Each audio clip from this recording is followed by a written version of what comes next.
Movie में पहले ही दिखाई जाती है सुबह हो रही है, सब लोग अपने अपने काम पर बिजी है और उसमें ही हमारी हीरो यानी इस मूवी की भैया को दिखाई जाती है जिसका बाजार में एक पानी पूरी चाट का दुकान है। सुबह सुबह उस भैया की दुकान पर लग जाती है बहुत लाइन और मजेदार बात ये है कि लाइन में खड़ी सभी औरत प्रेग्नेंट होती है। कहावत है भैया की हाथों से पानी पूरी खाने से लड़का होता है, इसीलिए बस इसमें ही कॉल आता है लड़के वाले आई है घर में, तो सब छोड़ छाड़ के मिठाई विठाई लेकर भैया पहुंचते हैं घर और सबसे पहले दहेज का ही बातें होती है। शादी की दहेज बहुत बहुत ज्यादा है, पर इतना ज्यादा रकम भाई यानी केदारनाथ की उतनी हैसियत नहीं है। फ्लैशबैक में हमें दिखाई जाती है केदारनाथ की माँ अंतिम सांसें ले रही है और जाते जाते केदारनाथ से ये वचन देती है अपने चारों बहनें की शादी ना करके केदारनाथ भी शादी नहीं कर सकता। एक लड़की है जिसका नाम है सपना। बहुत दिनों से सपना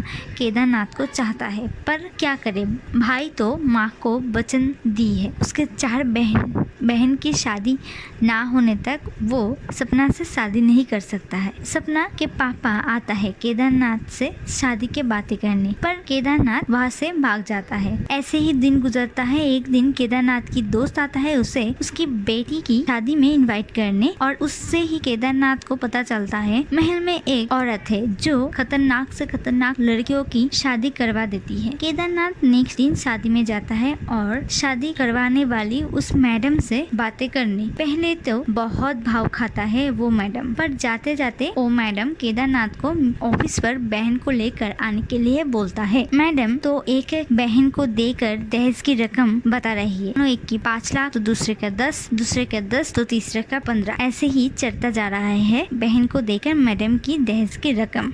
मैडम लग जाती है अपने काम पर। अब ऐसे ही एक दिन मैडम केदारनाथ की बड़ी बहन की शादी फिक्स करवा देती है। अगले महीने ही शादी है बड़ी बहन की और इसीलिए ही एक एक चीज जुड़ रहा है भाई। शुरू होती है शादी की तैयारी। बड़ी बहन की शादी होते ना होते ही सपना की पापा आता है फिर से केदारनाथ से सपना की शादी के बातें करने और उस दिन सपना के पापा बहुत ज्यादा रूठ कर एक बात बोल देता है केदारनाथ को। असल में केदारनाथ दूसरे घर का का है, मतलब केदारनाथ की जो 4 बहनें हैं वो असल में खुद की नहीं है। एक दिन केदारनाथ निकलता है घर से बाहर, घर में बोलते हैं काम से जा रहा है, पर देखा जाता है केदारनाथ आता है हॉस्पिटल अपने किडनी बेचने के लिए। पर इसमें ही हम जान पाते हैं बड़ी बहन की शादी के लिए केदारनाथ अब चाट की दुकान बेचती है। अब केदारनाथ हॉस्पिटल से घर पहुँचता है। उसी दिन था रक्षाबंधन की दिन। घर पहुँचते ही केदारनाथ को एक कॉल आता है। भागते भागते केदारनाथ पहुँच जाता है ससुराल। वहाँ पहुँचते ही देखता है सुसाइड कर ली है।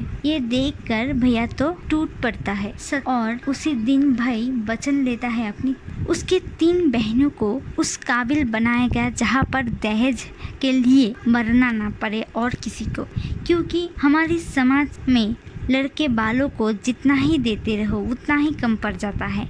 देते देते कमर टूट भी जाए तो भी मांगना बंद नहीं होगा लड़के वालों का। अब होती है सभी बहनों की अपने खुद की पैरों में खड़ा होने की तैयारी। इसी में ही सपना की शादी दूसरी किसी एक इंसान से ठीक करता है उसके पापा, पर एटलीस्ट जाके सपना की शादी उससे नहीं होता है। सपना के लिए जो लड़का शादी करने आया था उसके साथ केदारनाथ की दूसरी बहन का शादी हो जाता है। अब है और 2 बहन, एक तो लॉयर बन जाती है और दूसरे को भेजा जाता है पुलिस में। देखते देखते बहुत सारी साल गुजर गई है। दोनों बहनें खुद के पैरों पर अब खड़ी है। उन दोनों का भी शादी हो जाता है। आज है भैया की शादी के दिन, पर इंटरेस्टिंग बात है शादी करते करते भैया की हो जाता है 7 साल, पर कोई नहीं, आज भी केदारनाथ अपनी माँ को दी हुई वचन पूरा कर पाया है और ऐसी हैप्पी एंडिंग देखकर रक्षाबंधन मूवी खत्म होती है।